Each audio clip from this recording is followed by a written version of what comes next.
So hello, everybody, and welcome to June's Contact Center Network, the sixth one of the year, and about the umpteenth one that we've done in the last 2 or so years. So we're taking a small break before the summer months. So this will be the last one before July and August for the summer. Take a little break, and then we'll pop back in September. So welcome to the penultimate one for the summer. Hopefully you've all got some really great plans to enjoy rather than coming on to these events during the summer. However great they are, you don't always have to come for these events during the summer months. We'll give you a break. So we've got two awesome guest panelists today. We've got the awesome Katie Forsyth, who's a regular on this panel. Thank you very much, Katie, for coming on. My pleasure. Hi. And we've got a first for the panel, but not an unfamiliar face to the Contact Center Network. So we've got Oliver Jerome. Hi, Gary. Thank you very much for joining. Please don't pick on me today, making my debut. We'll be gentle with you. We'll be gentle with you. Maybe it depends if I put the clipboard down and we go rogue on some of the questions. That's when you really have to worry.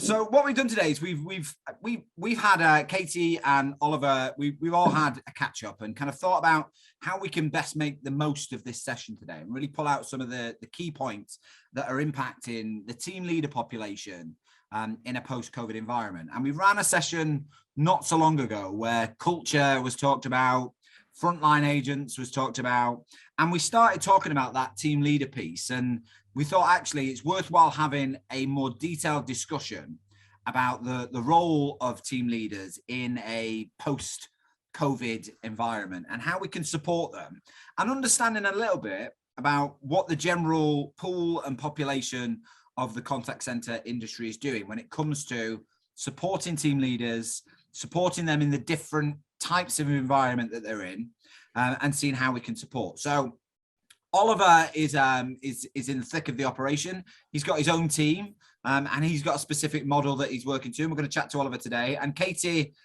speaks to more people than I have hot dinners, so understands what's happening in the market. And we've got a host of people on the call today that should and will be able to share some useful scenarios and some useful tips. So I thought it'd be worthwhile just doing a bit of an introduction first into Katie, who you are and what your experience is, and then we'll come to you, Oliver, and then we'll pile deep into the questions that we've prepared for today's session. But if anybody has any questions as we go throughout that they want to post to any of the panel members or myself, drop it into the chat and we'll pull you into the flow of the conversation. So Katie, I'll hand over you for introductions. Okay, just briefly. Hi, everyone. Nice to see you. I think I know a number of you, but those that I don't, very nice to meet you. I'm Katie Forsyth. I'm owner director of a business called Red Recruitment. We are a contact center UK specialist of recruiters, contact center recruitment. Very briefly, I've worked in contact center recruitment since 1995 on site with various big national brands before setting Red up 21 years ago. So all I know is contact center recruitment, and Gary refers to who I talk to. I do a lot of talks like this, but also obviously my general network of clients and in the various forums that I'm involved with. So very nice to see you all, and I hope I can add some value, and please don't hesitate to ask anything that will add value. It's all about us adding value today. Absolutely. Oliver, I'll hand over to you for introductions. Yeah, thanks, Gary. So I'm Oliver, and I'm the Director of Customer Services at a company called Pelican, and we are a joint venture company. We're owned by Bristol Water and Wessex Water, and we deal with all of their meter reading, billing, customer services, collections, helping around 1.2 million customers.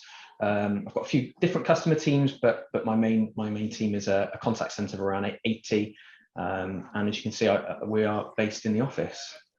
In sunny, is it Gloucester you are? It's sunny Gloucester. Nailsy, Gary, North Somerset, just outside of Bristol. North Somerset.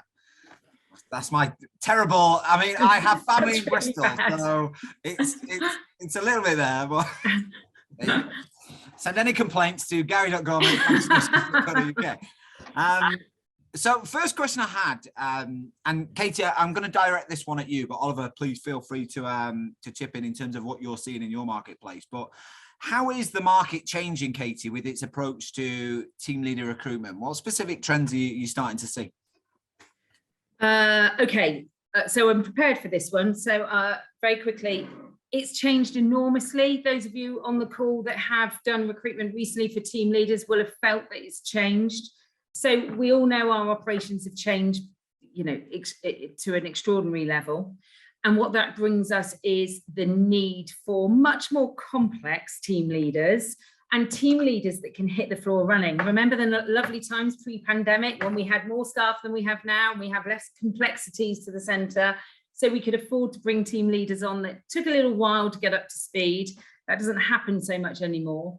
We're very much, when you're after team leaders, you're after people who can come in, hit the ground running and make a difference quickly.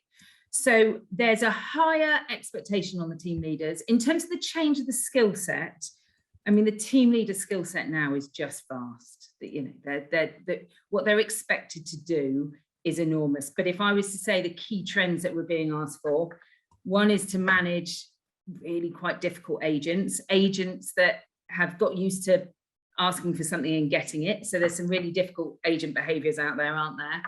Secondly, team leaders who can really deal with the pressures that come from being behind with resourcing. So high occupancy, high pressure, high stress levels, prioritization, all of that. And then probably the most obvious one to the naked eye is the bigger team sizes. The team sizes are bigger now than they've been for the last 30 years, since almost the inception of contact centres.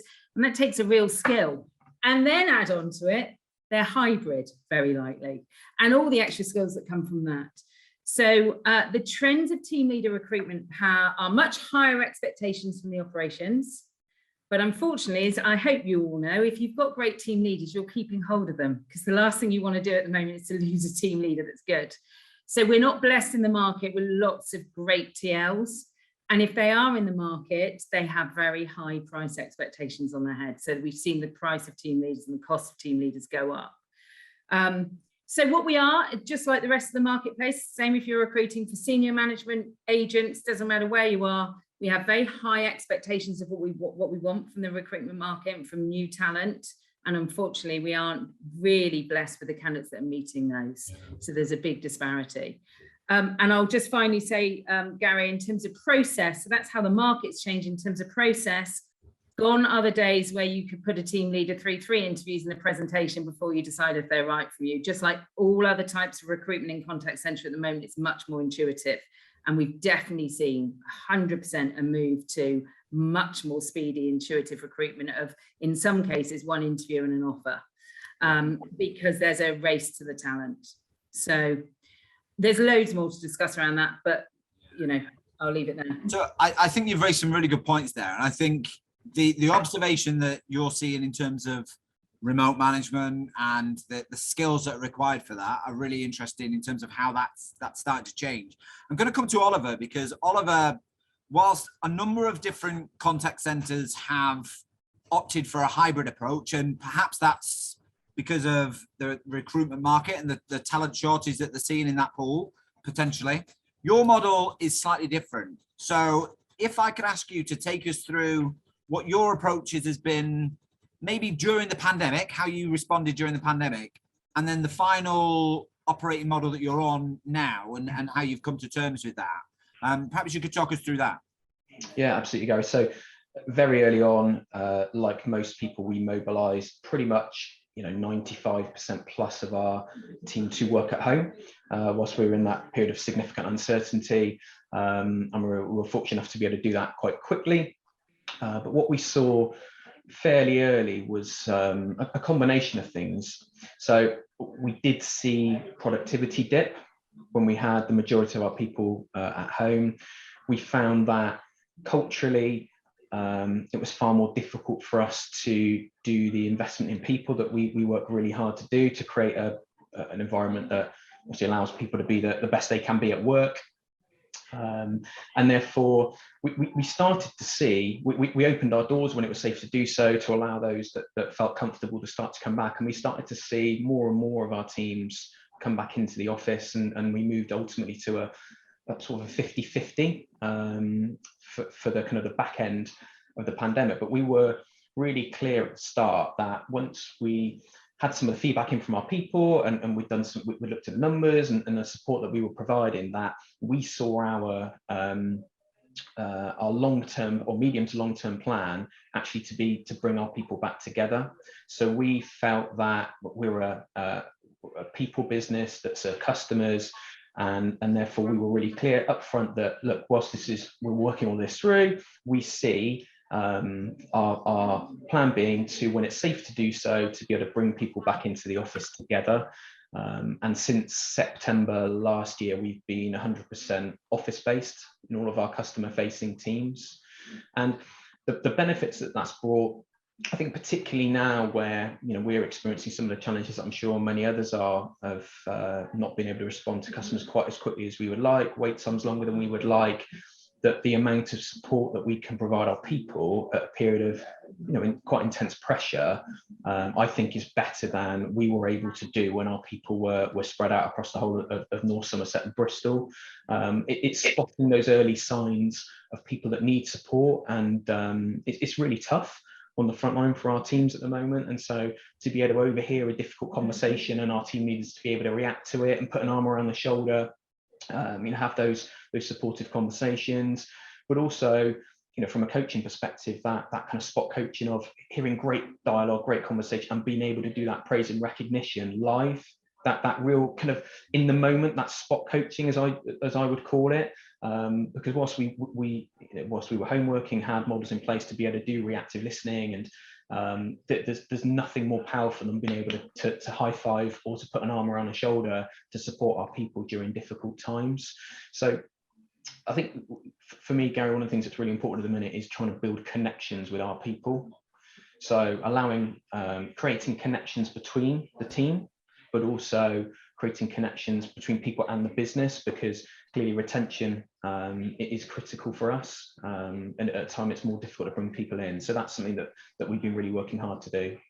And I'm really interested to understand in terms of the appetite of the team, because I think the conversations that I'm hearing, certainly in most centres, is that people prefer probably not fully remote, isn't the vibe I'm getting, but certainly feel like they would prefer 2 to 3 days in the office and then a couple of days at home. Yet you're 100% back in the office. So in terms of the culture that it's creating in your team and the response that you had from your frontline and your team leaders, because again, team leaders are part of that population in terms of that whole commute.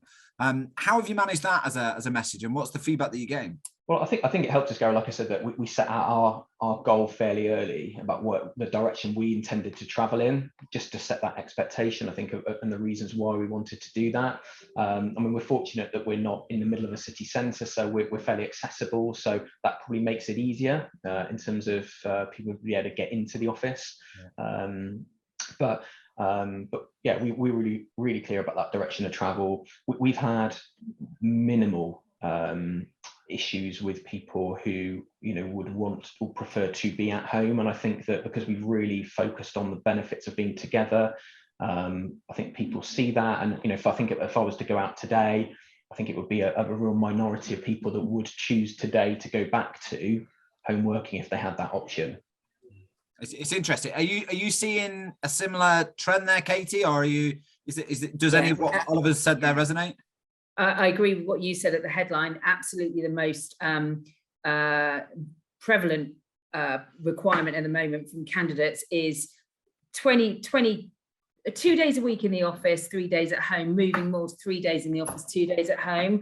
But the interesting one for this discussion is team leaders, because we are absolutely seeing team leaders that want to be office-based far more than we are what team leaders want. Now, that's indicative, of course, of the fact that they love engaging their staff and they're more tooled to engage face-to-face. And actually, a lot of us lack the tools to allow them to do a remote management job quite as well as we'd like them to. But it's also what I think will happen is the next generation of team leaders will be much better at home working than our current generation, because they'll be better tooled for it and it'll be more their first language. But right here, right now, certainly for the next 12, 18 months, team leaders are driving themselves and their teams back to the offices, if given the choice. The difficulty comes when they're not given the choice, because team leaders want some time in the offices. And I think it's an interesting point that you've made, and it leads me to my next question around when it comes to new skills that team leaders and contact centres need. What are the things that we need to be looking out for now in a more remote and hybrid world? So motivation and engagement skills in a hybrid environment. Now, we've got to, there's no point in answering this without looking at the wider what's hitting us at the moment. We have all of our businesses driving customer experience as the main driver, aren't we? That's our key driver, which, by and large it is. We then have high occupancy centres who are under great stress. And we have the situation where we're throwing hybrid into that. So what we need, the changing skills is obviously engaging and motivating a hybrid staff, which brings together a whole load of discussions about what tools do they need other than the tools they've got. Are our knowledge banks good enough? Are our communication strategies strong enough? All of that stuff that team leaders, when they're leaving you, will come to businesses like ours and say, they want me to do this, they're just not giving me the tools to do it. So I'd rather go somewhere with the tools. Then you've got the visibility stuff, the stuff that Oliver and co do so brilliantly, because it's so much easier to lead in such a tough environment face-to-face at the moment, because that's our first language. So if we're remote, if we're managing in a hybrid fashion, we have to make sure that the team leaders have the skills to drive visibility without being physically there. Yeah. And that is a skill set. And there's plenty of team leaders that don't want it or will openly say, I haven't got the skills to do it. It wears me out. I can't do it. And then the skill which the team leaders have no control of, but we do as operations leaders, is giving them enough time to drive the change and the improvements and the engagement that you need them to drive. Because we're involving teams, as we always have. Since the beginning of time in contact centres, team leaders get all the stuff no one else wants, right? They have the hardest job, and their span of control is massive. But we say to them as well, right now, engage the biggest teams you've ever led and do it a bit remotely, but actually they need time for that. So it's about giving them more team leader resource to make their team smaller. So that's a skill that we're expecting them to have, but we have to give them.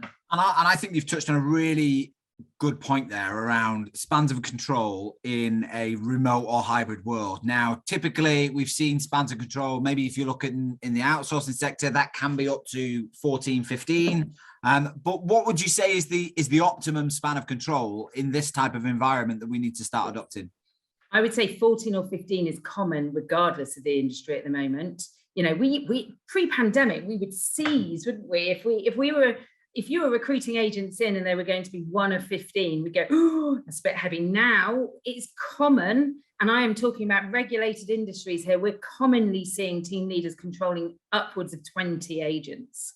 That's just impossible with this span of control, isn't it? And it's no wonder we've got attrition issues. I had this very discussion with a very big utility company, actually, and about this, and actually with how much these team, and they're being pulled into the transition work that we're all going through in the project work. The optimum at the moment would be 8 to 12 as a maximum, 8 to 10 really, to do everything we need to do to help our centres transform with all the change, all the technological drive that we've got going on, and engaging in, and talking to our hybrid workforces. It's a really difficult task with any more than that. So managing teams 3 times that size is a real problem. Yeah, I think so. And I think it leads back onto the point that you made, Oliver, and I'm going to go rogue on this one, because we talked about building that connection base and how we start to increase the amount of time and effort that we cover across people in a COVID environment or in a remote environment. So how do you, or what are your suggestions and your tips in a more of a remote world that people can start to build that connectivity with their agents on a remote basis? What would be some of your suggestions from things that you've maybe seen in your experience and within your team that you do? Yeah, I mean, on top of all of the critical things that we should be doing anyway in terms of coaching and support on one-to-ones, which are clearly really important, and I think having all of that booked in the diary, scheduled, and making sure that it happens, because I've certainly been guilty, and I've seen it in the past where at popular times we pull coaching, we pull one-to-ones because we try and put the customer first, and even at a time that our wait times aren't as good as I would want them to be, it's absolutely critical that some of this stuff happens. as usual. In addition to that, Gary, I mean, we've got a number of networks that are really important to us that bring our people together. That, you know, it doesn't necessarily physically need to be face to face, could be remote, but you know, we have a health and wellbeing network. We've got a working parents network that's really popular to bring people together and just encourage some of those conversations to take place, providing that support network for people. Just about to launch a carers network as well, and just encouraging conversation, making sure that team meetings are happening, trying to do that social element if we can at the same time as well, to try and build those connections between people in the business.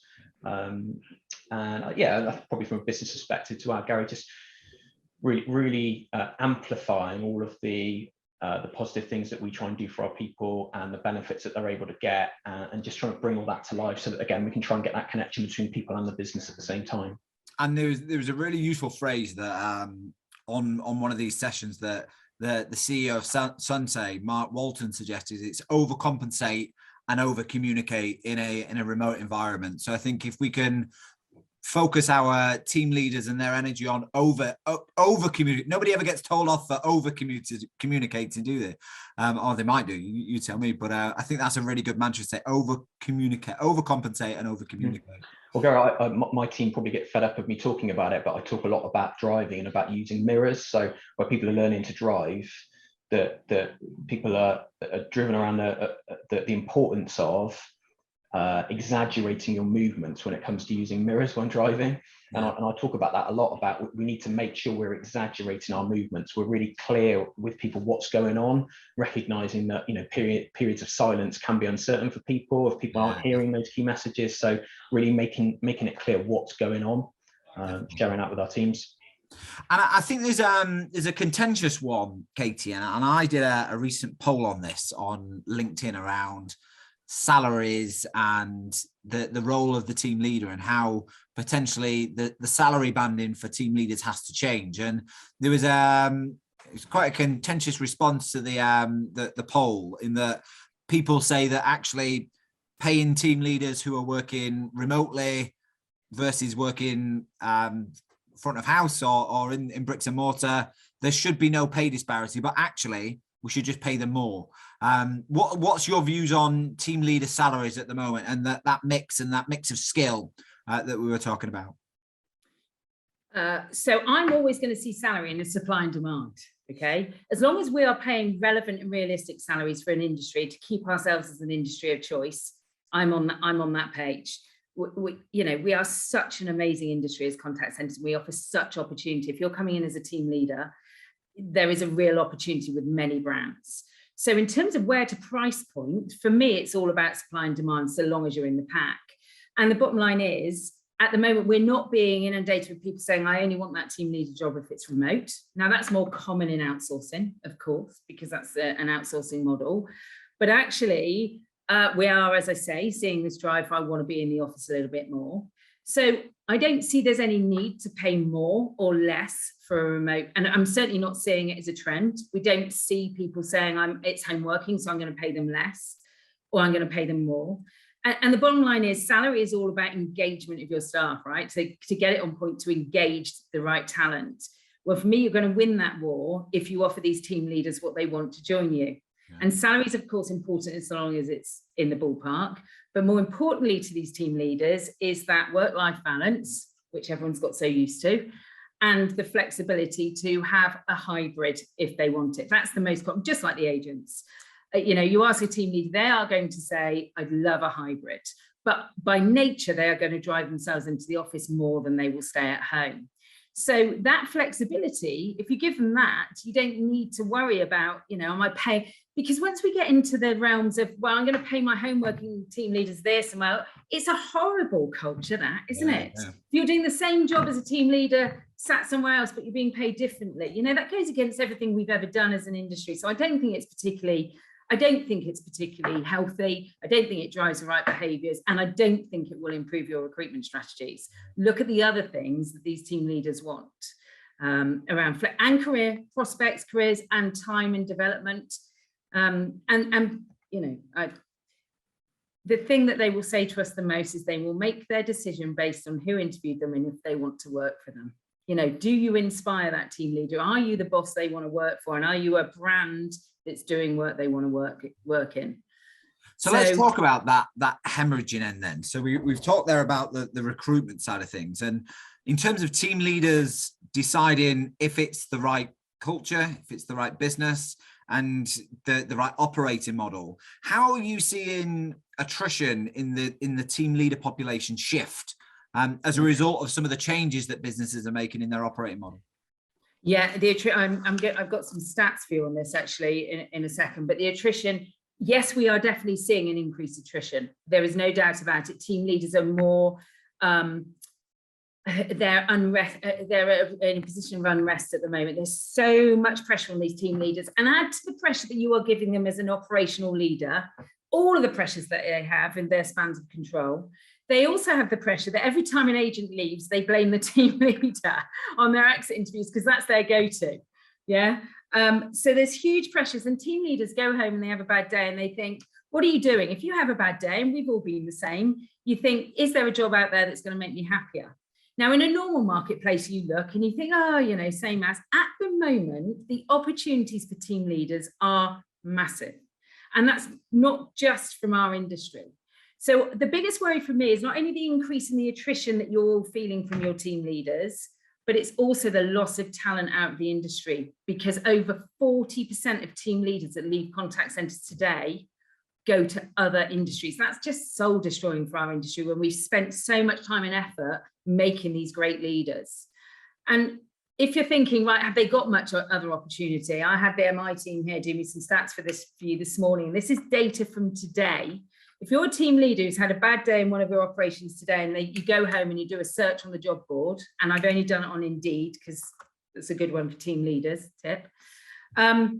Within 10 miles of Birmingham today, Birmingham City Centre, there's 190 different team leader jobs available. Within 10 miles of Manchester City Centre, there's 204 different team leader jobs available. Glasgow, it's 78, and Bristol, it's 103. And that's just in our industry.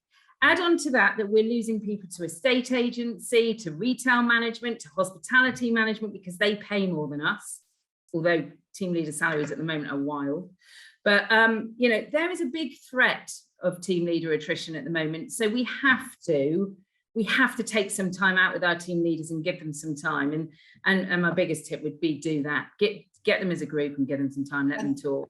And Oliver, listening to some of the stats that Katie's mentioned there, and some of the things that you're seeing within your own population, what are the parts that resonate in terms of that contact center team leader attrition? Yeah, well, I've been fortunate, Gary, that actually we haven't been hit from an attrition perspective with our team leader population here, but they are absolutely under more pressure. So would it surprise me if that was a different story in the next 3 months? I don't think it would. We haven't had to recruit externally for a team leader role for a little while now, actually. But what we are trying to do is work with our aspiring leaders to get them to a position where they're ready to go, so that clearly if there were opportunities that come up, that we can help develop them and allow them to make the step up, because what we can't afford to do is also lose some of that talent that's in the pipeline, who, if they aren't getting those opportunities, will clearly look at opportunities elsewhere, and we lose them from the business completely. So whilst the team leader piece hasn't been a problem, touch wood to me, to date, we are still proactively looking at how we can prevent any issues in the future. And thinking about the operating model for team leaders, and I've banged on for a long time, is that people underestimate the amount of time and effort and energy that we have to invest in our team leaders. And we say coaching is a priority and development is a priority. And then we probably apportion 2% in the shrinkage calculation for training and development and staff development. What would you say, thinking about your environment, Oliver, and thinking about the environment that maybe you saw in that kind of remote setting, what is an appropriate amount for shrinkage for team leaders for developing their team these days? It's difficult. It is really difficult, Gary, because the situation certainly we're in today, which again may be similar in other places as well, is that we were able to manage demand pretty well early in the pandemic. You know, we saw changing customer behaviour.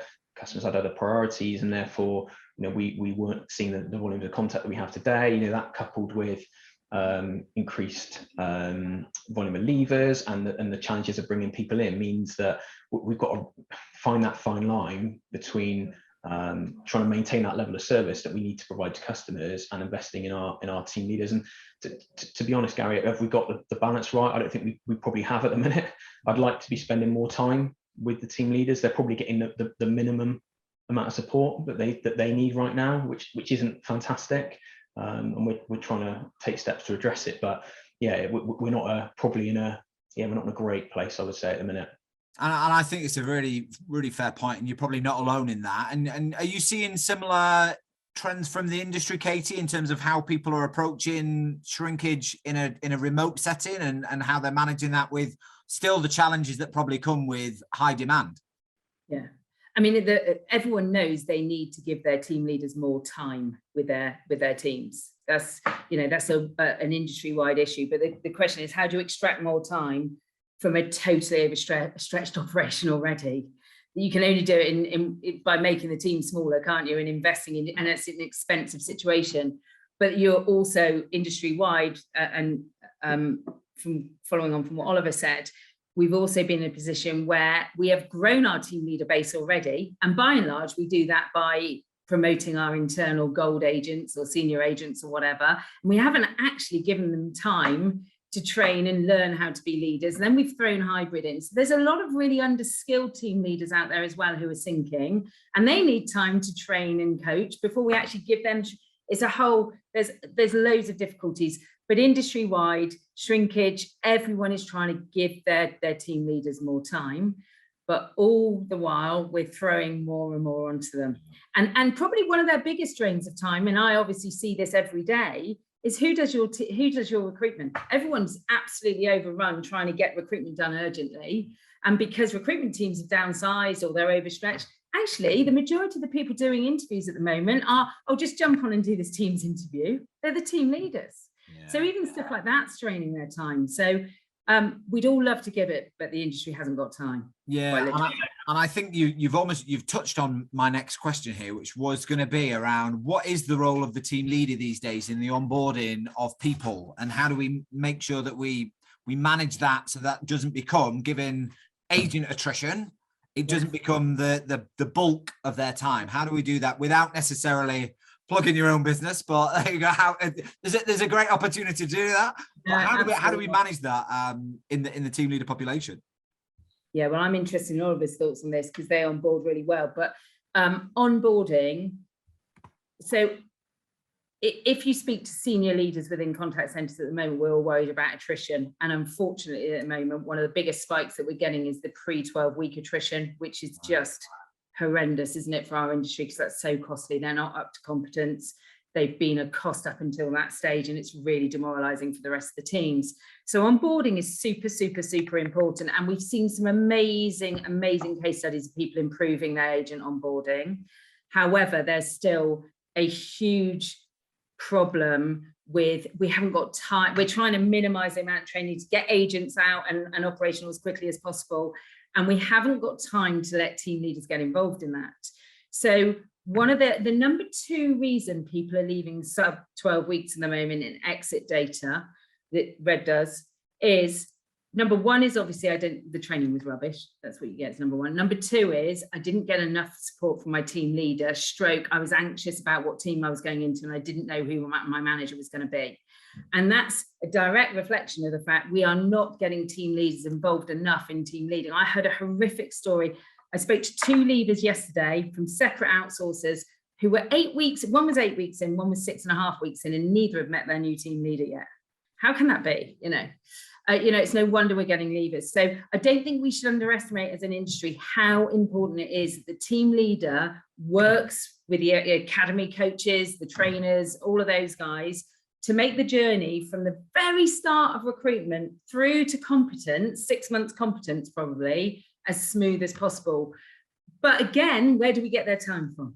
Then we start talking about all the other things. And Oliver, how are you seeing the role of the team leader in that onboarding process? Because Katie's saying that you've got a really nailed down process. What are the top tips that you're doing that you could share? Yeah, I mean, there's things we've done for a little while that have we continue to get positive feedback from our people on. You know, all of our new joiners will get a card personally signed, a welcome card personally signed by our managing director before they start, to their home address, with all of the information they need to ensure that they have a really positive start. Team leaders will be picking up in advance to introduce themselves. We have like meet the team cards, again, in terms of that connection piece, to try and help new starters understand the team they're joining, and interesting information, you know, about them, just again to try and build those relationships before day one. And there's a couple of other things that we've done we've introduced in the last year or so. We've introduced like optional coffee mornings to try and bring in and welcome new people before they start, to again start to try and build those connections for those that can come and have a cup of coffee, have a cake, we'll have a chat, see how you're getting on. And actually we've seen some really good take up from that. Obviously completely optional, because not everyone's going to have the ability to do that. One of the other things is creating WhatsApp groups for new starters if they're joining as a cohort. Again, provided they're happy to do so, we actually group them together and just have some of that conversation, and some of the questions and things that come out clearly that there is others are asking as well, so we're able to answer some of their questions and help them with where they need to go, and just keep them warm and keep them engaged before they start. I mean, we have seen the amount of time between offer and start date dramatically reduce. We would have probably, we would have been mainly doing 4-week offers, and we're now offering people in certain cases, days before they're due to start. So it does mean some of that stuff's more difficult, but we're doing whatever we can to try and maximize that time between offer and start date. That's an interesting one. I think it leads to that point that Katie was saying in terms of offering within that short time frame becomes a bit more of a norm. So potentially that has that impact of that 12-week attrition gap, is that people then suddenly jump ship to a better offer. So I'm just going to focus on some of the comments in the chat, and I'm going to fire this one to you, Katie. And it's from Keith Stapleton, and it's around the topic that we were talking about in terms of that salary differential. And Keith raised an interesting point. Again, all these things are contentious, but what do you do? Saying, cutting to the chase here, one of the benefits about working at home is saving money on commuting, exaggerated by the obvious rise in transportation costs and petrol. So those working in an office at the same salary are at a disadvantage, are they not? Question. What's your thoughts on that?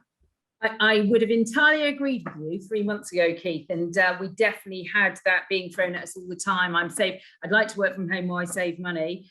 Interestingly, now we are absolutely expecting and starting to hear, certainly from the advisors, and it will come from the team leaders soon enough, that actually during the winter months, what they don't want to do is be fueling themselves at home. They'd rather come into an office where you're going to pay to heat them and light them and everything else, with all the troubles that are going on at the moment. So I think, there's two sides that are unfortunately two very sad and worrying sides of that coin, aren't there? Do they pay for their travel, or do they pay for their heat and light at home? And they're both. So we definitely don't feel that at the moment. We're not feeling it at the moment. We don't get the kickback. People are getting more used to travel, aren't they now? And I know the rising fuel costs and everything else. But what I will say is absolutely, with recruiting new talent, if they tell you they will do more than a 15-minute journey, they are probably lying, and they will leave. If they've got an hour trip and 2 bus journeys, they will leave. We would be really cautious about it. But the majority of your talent will come from close enough that that's not too much of a hindrance. Yeah. And there's an interesting comment from Joe Lightfoot around finding offshore BPOs seem to be more heavily invested in succession planning and more formal training. Joe, I'll invite you to take yourself off mute and kind of just share some of that examples that you're seeing from some of the offshore examples. So Joe, are you there? Yeah, I'm here. So I'm not on camera because I haven't done my hair today. So I thought I'd turn the video off. So in terms of my experience of working offshore, and a number of my clients are BPOs in the offshore industry. What they tend to find is that they invest very, very heavily with agents, and some amazing programs that have taken place. One, for example, with Bespoke International. So they've got a program that takes place pretty much within the first 3 months of joining the business as an advisor. You're given the opportunity in a one-to-one of understanding where you want your career to go. Do you want it to go down a leadership route? Do you want it to go through down a quality and compliance route, a resource and planning route, a sales route, a customer service advocate route, or a team management route? Yeah. And with that, there are a number of modules that are created to support the advisors.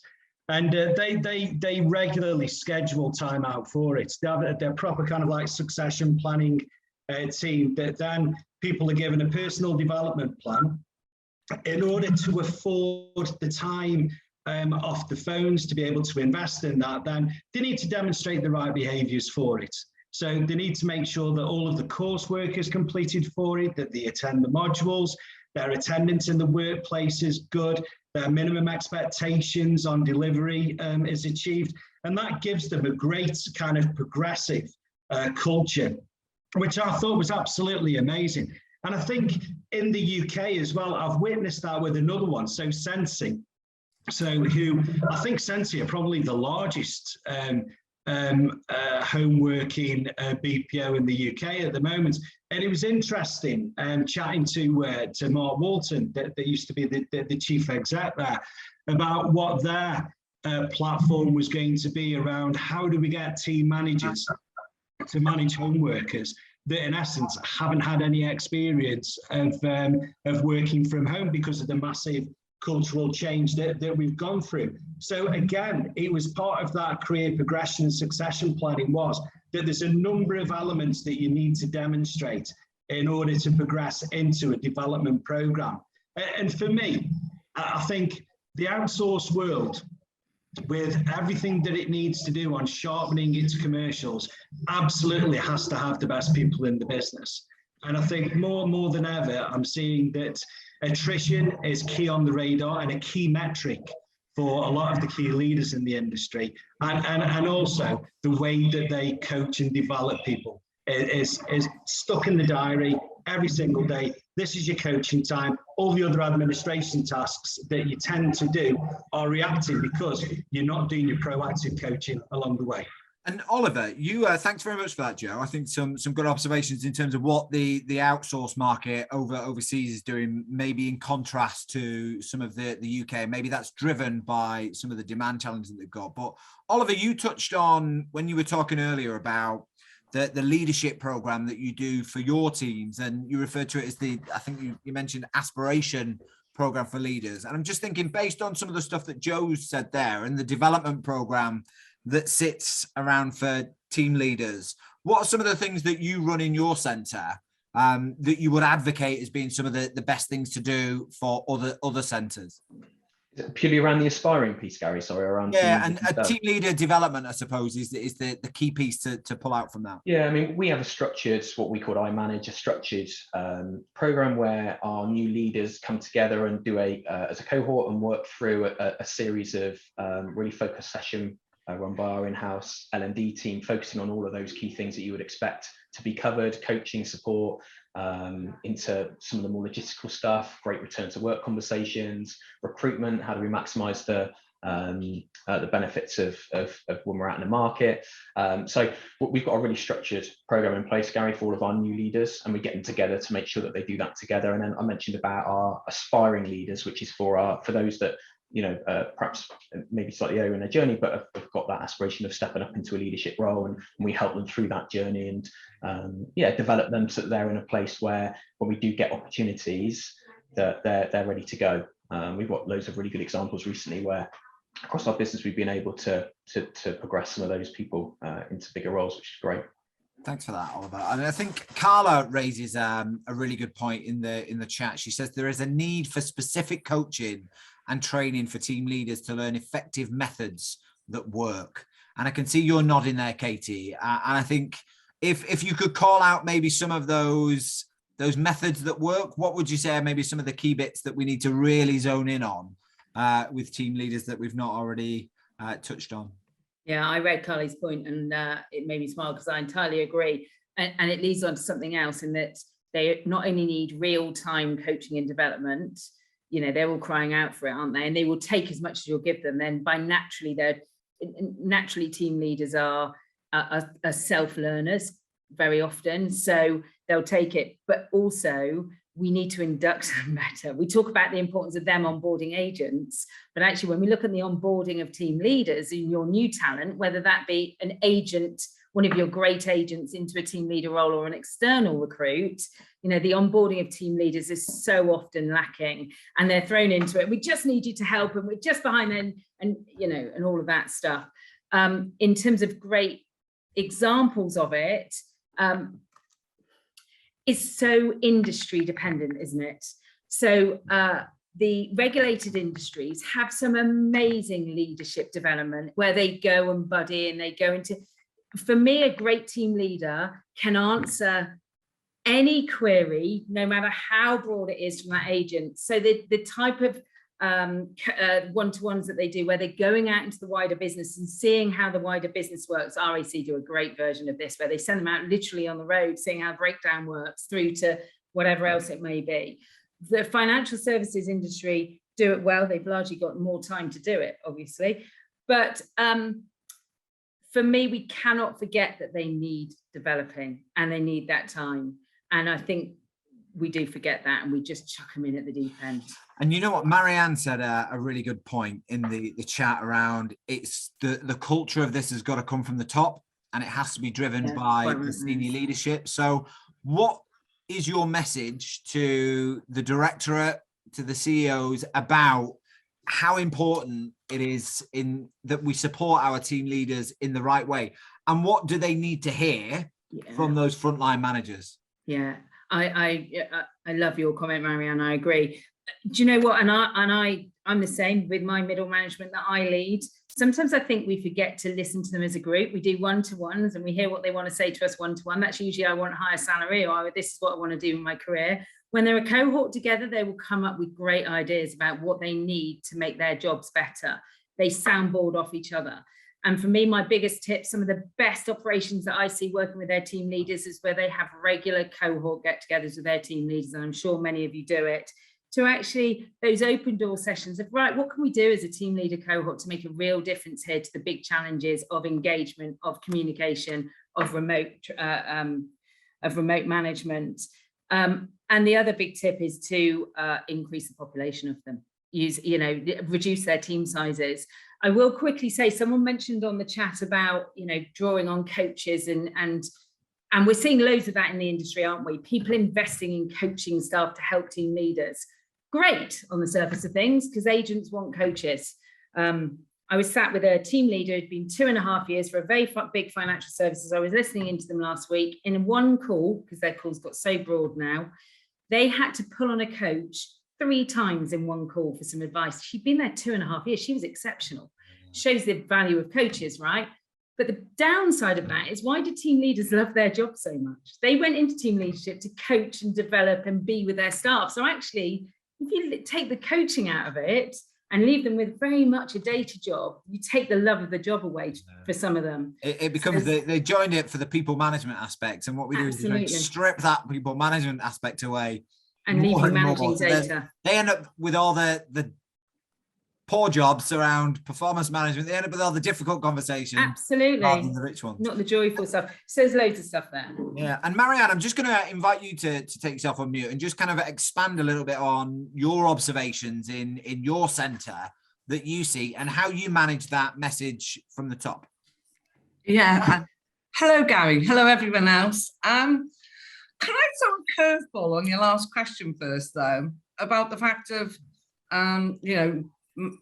team leaders, they go into it because they want to be coaches, right? Okay, certain percentage do. Gary, you've got to look through the country over the years, and Mr. Barnett will back me up on this. How many team leaders and team managers want to be team leaders and managers? And actually, the first thing they stop doing is actually coaching people. And a lot of companies have actually gone out and put coaches in place, and it's not the solution, because the team managers and team leaders aren't actually coaching. And I remember in Cardiff, I had this guy, he was a manager, and he was good at a load of stuff. And I just kind of went, why aren't you coaching? Oh, well, I do it from my desk and I kind of listen. And I kind of went, you're not actually getting this. This is about a one-to-one thing, giving someone attention. And I went, do me a favor, Give me 1 week that you do 60% a day, coaching every single day. I said, and then come back. And if you think what I'm saying is loads of crap, tell me. Anyway, a week later, he said, can I speak to you? I'm like, yeah, that's fine. And he went, I am so sorry. And he actually gave me a bottle of wine. I was like, oh, thank you very much. And gave it actually out as a raffle and prize. But it was just like, they get caught up with things. One of the questions you have to do, and Katie, you brought in, was how much does a team manager do? Yeah, how much do they do? And what is their focus and how organized and structured? So this is where it comes from, the above of developing and training and nurturing, and the focus and culture of the company is, you know, from your client delivery directors all the way through to your ops managers, and that is they all need to be playing their part and actually developing the people below them. I mean, the comment that Joe made, like, you can ask Mr. Barnett again, he worked with me many years ago. All the stuff you just said that Mr. Mark Thomason is leading in Bespoke International is stuff that we did in the listing company back in the early 2000s. And by the way, I actually wrote the whole plan for Mark when we did a consultancy together. So I'm kind of a big thumbs up in that way, which is absolutely great. But you've got to continuously, your people matter and they are the most important. So you actually have to look at what you're training at them and inspire them to what they want to be, whether it is quality, whether it's IT, whether it is a team leader. But if someone wants to become a team leader, why do they want to become it? Is it because they want to be a manager, or do they actually want to develop people? And I'm going to draw Oliver into this because I think that's a really good question in terms of how you in your centre drive a coaching culture, Oliver, whether that's a coaching culture that's remote or whether it's a coaching culture that is in a bricks and mortar space. We know one might be easier than the other, but how do you drive that coaching culture and create that capacity and want and need for team leaders to actively want to coach more? Yeah, I think it's we've clearly got a structure in place in terms of what we do to support our people and depending on where they are in their journey, including those that are on probation, and we've got more of those currently than we have in the past, receive additional amounts of support. I think what's really important, going back to what I talked about earlier, is that it's critical with the coaching piece that we're identifying people doing things right, not just trying to catch up on where people are making mistakes, because you know, very early in someone's journey, they're going to be getting probably more wrong than they get right, and that will change over a period of time. But outside of that structured coaching, it's that, as I mentioned, that praising and recognizing where we're doing fantastic things for customers. You know, at the moment, we've got to go really big on recognition to help people feel supported. But, you know, having those structured conversations where people need that support to help them develop further, you know, measuring their progress through the normal QA work that we do. And also, as I mentioned, not dropping scheduled coaching in because we have got a queue and we've got, you know, a 15-minute wait, for example. We need to invest that time in our people. As soon as we start cutting that out, it creates clearly much bigger problems down the line. And I think that's where I've seen it work really well, is to say actually some shrinkage is actually protected shrinkage, that it has to happen, and on pain of death we remove it. But I think with some of the demand challenges that we see in centres, that development time can be the first thing that gets pulled. So Katie, my final kind of question to you, and it kind of links back to a lot of the stuff that we said, is ultimately then, how important is it that we get that span of control right for team leaders? Because a lot of what we've talked about here is stuff getting pulled, not enough resource, not enough access. So how important is it that we get spans of control right in the team leader population to FTE? Oh my goodness, that's an impossible question. Of course, it's absolutely vital we get it right, but actually we're never going to get it right because we're the contact center industry and everything changes every day. So actually, what do we do when it's not right is probably the better question. And how do we make sure we make that team leader's job as fulfilling as and bump proof as possible? And that for me is about communication. Communicate with those team leaders and drive them from their management perspective with real passion and pizzazz, because they will stay. And there's loads of comments about great team leaders staying. And I absolutely agree. It's really difficult to pull great team leaders out of their job at the moment. Take it from me, right? But actually they're staying if they are driven by great leaders, and great leaders will drive them through really bumpy times. And we've got a bumpy 18 months ahead of us, right? Because who knows where we'll be in 6 months' time with a hybrid model. I guess more of us will be in than out for more regular time. So, and I think those are some good final reflection from yourself, Oliver. If I was to ask you for your final thoughts, and if there's any message that you want, not just your own team leader population, but the wider contact center team leader population to go away with from today's conversation, what would that key message be? Just go that they're doing a fantastic job at a really difficult time. We need to put an arm around them. We need to help them understand what the direction of travel is, what the plan is, and ensure, like I said earlier, that we're not we're investing the time into them that they require to help them be the best they can be too.